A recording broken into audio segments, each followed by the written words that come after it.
figure out who you are and be that. I remember when I first started at the church that we planted out of, they had this great preaching ministry, but the way they did it was different. And then they said, you have to do it this way.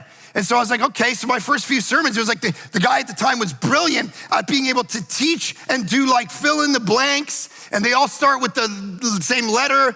And he would tell us like a joke at the beginning that would get everyone. So I was like, okay. So they're like, you have to do that. Because he was away and he's like, this is your first sermon. I'm like, okay.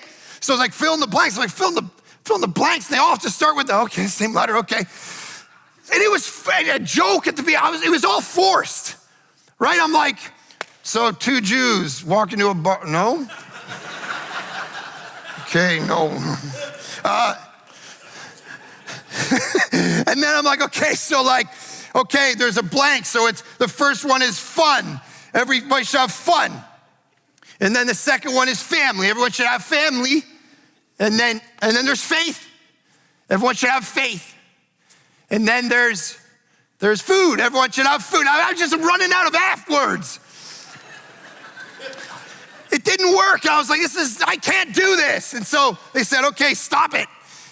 And the first time I got to just do what I do, a guy walked up to me and he's like, what do you want to do with your life? I remember it was in the little fellowship room after. What do you want to do with your life? And I said, I want to become a professor.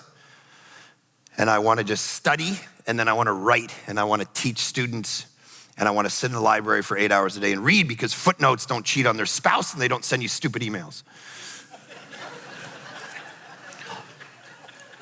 And he said, don't do that.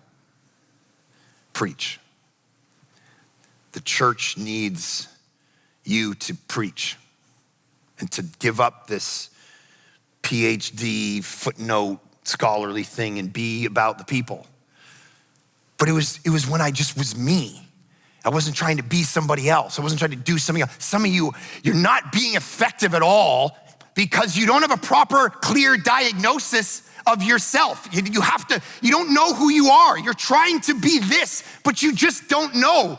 This is the way God's wired me. This is the way God's called me. This is my personality. And I don't need to be that person or function like that or do that and feel the religious burden upon my life. You are called. Some of you are master builders. Some of you are going to build upon it. That's his point.